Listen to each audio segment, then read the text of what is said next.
नमस्कार. लाडक्या बहीण योजनेअंतर्गत मोबाईल वाटप योजना सुरू झालेली आहे. तुम्ही येथे स्क्रीनवर पाहू शकता की मोबाईल वाटप योजना सुरू झालेली आहे. आता ज्या महिला लाडक्या बहीण योजनेअंतर्गत लाभ घेत आहेत त्या सर्वच महिलांना मोबाईल मिळणार का, याबद्दलची सर्वात मोठी अपडेट मी आज तुमच्यासाठी घेऊन आलो आहे.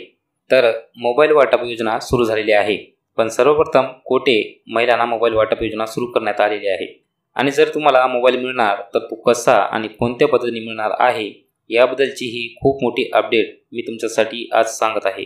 तर याबद्दलची अपडेट्स नेमकी काय आहेत तर हे मी तुम्हाला आज सांगत आहे. तर नेमकं तुम्हाला यासाठी काय करावे लागणार आहे, म्हणजे मोबाईल मिळवण्यासाठी तुम्हाला काय काय करावे लागणार आहे. तर त्यासाठी तुम्हाला कोणता फॉर्म भरावा लागणार आहे का, किंवा कोणत्या प्रकारची KYC करावी लागणार आहे का, तसेच कोणत्याही प्रकारच्या ॲपमध्ये काही माहिती वगैरे भरायची आहे का. तर याबद्दलची संपूर्ण माहिती मी आज तुमच्यासाठी या व्हिडिओमध्ये सांगत आहे. तर त्यासाठी हा व्हिडिओ शेवटपर्यंत नक्की बघा. व तसेच तुम्ही या चॅनलवरती पहिली वेळेस आला आहात तर चॅनलला सबस्क्राईब करा आणि व्हिडिओ आवडल्यास व्हिडिओला नक्कीच लाईक करा. चला तर मग जास्त वेळ न लावता व्हिडिओला सुरुवात करूया. राज्यभरामध्ये लाडकी बहीण योजनेची खूप जास्त चर्चा रंगात आलेली असताना काही दिवसापूर्वी मंत्री उदय सामंत यांनी एक घोषणा केली होती की लाडक्या बहिणींना मोबाईल वाटप करणार आहेत आणि त्यांनी जे सांगितलं त्यानुसार त्यांनी ते करूनही दाखवलेलं आहे आणि त्यांनी महिलांना मोबाईल वाटप देखील सुरुवात केलेली आहे. तर तुम्ही येथे पाहू शकता की महिलांना मोबाईल वाटप सुरू झालेले आहे आणि आता हे जे मोबाईल वाटप सुरू झालेले आहे ते सर्वप्रथम रत्नागिरी जिल्ह्यामध्ये झालेले आहेत. रत्नागिरी जिल्ह्यामध्ये बचत गटातील आणि काही CRP महिलांना मोबाईल वाटप करण्यात आलेले आहेत. त्यावेळी उदय सामंत यांनी सांगितले की महिलांजवळ मोबाईल नसल्यामुळे महिला त्यांच्या भावाचा आणि पतीचा मोबाईल वापरतात, पण आता त्यांना असं करायची काहीही गरज नाही, कारण की महिलांना आता त्यांचा स्वतःचा हक्काचा असा मोबाईल मिळणार आहे.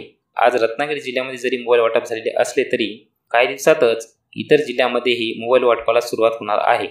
तर हे मोबाईल जे महिलांना दिलेले जात आहे तर ते कोणत्या निकषावर देण्यात आलेले आहेत आणि त्यासाठी काय पात्रता आहे, यासाठी तुम्ही देखील पात्र आहात का. तर याबद्दलची अधिक माहिती अशी: जिल्ह्यातील महिला बचत गटासाठी काम करणाऱ्या सर्व समुदाय व्यक्तींना, म्हणजेच जे बचत गटामध्ये महिला काम करतात तर त्यांना मोबाईल वाटप करण्यात आलेले आहेत आणि ते म्हणजेच रत्नागिरी जिल्ह्यामध्ये. तर मग तुमच्या जिल्ह्यात पण हे वाटप होऊ शकतात. जर तसा निर्णय झाला तर ही फक्त रत्नागिरीची माहिती आहे जे मी तुम्हाला सांगत आहे, परंतु तुमच्या जिल्ह्यात पण असा निर्णय झाला तर 100% तुम्हाला मोबाईल भेटू शकतो. त्यामुळेच महत्त्वाचं म्हणजे किंचित महिला यासाठी जे आहेत ते पात्र ठरण्यात आलेल्या आहेत. त्या किंचित महिलांसाठी मोबाईल वाटप सुरू झालेली आहे आणि 100% तुमच्या जिल्ह्यात पण असा जर काही निर्णय झाला तर तुम्हाला पण मोफतमध्ये मोबाईल मिळणार आहे. CRP म्हणजेच बचत गटात काम करणाऱ्या महिलांसाठीची ही अपडेट होती, जी की खूपच महत्त्वाची अपडेट होती. त्यासाठी आम्ही ही माहिती तुम्हाला सांगत आहोत. तर तुम्हाला या मोबाईलच्या योजनेसाठी कोणत्याही प्रकारचा फॉर्म भरायची गरज नाही, काही KYC करायचीही काही गरज नाही. डायरेक्टली तुम्हाला मोफतमध्ये हा मोबाईल मिळणार आहे. त्यासाठी तुमचा पूर्ण जो काही डेटा आहे तो त्यांच्याकडे सुरक्षित जमा आहे. जे CRP आहे त्यांचा सर्व डेटा त्यांच्याकडे आहे, त्याच्या आधारावरच ते सर्वांना मोबाईल वाटप करणार आहेत. आता रत्नागिरी जिल्ह्यामध्ये झालेले आहे हा पहिला जिल्हा ठरलेला आहे. जरी आदर्श जिल्ह्यासंदर्भात हा निर्णय झाला असला तरी 100% सर्व जिल्ह्यामध्ये हे मोबाईल वाटप सुरू होणार आहे. ही एक खूपच महत्त्वाची माहिती होती, म्हणून आम्ही हा व्हिडिओ बनवलेला आहे. ही माहिती तुम्हाला कशी वाटली ते आम्हाला कमेंटमध्ये सांगा. तसेच तुमचे काही प्रश्न असतील तर तुम्ही आम्हाला कमेंटमध्ये विचारू शकता व अशाच प्रकारची माहिती जाणून घेण्यासाठी चॅनलला सबस्क्राईब करायला विसरू नका. धन्यवाद.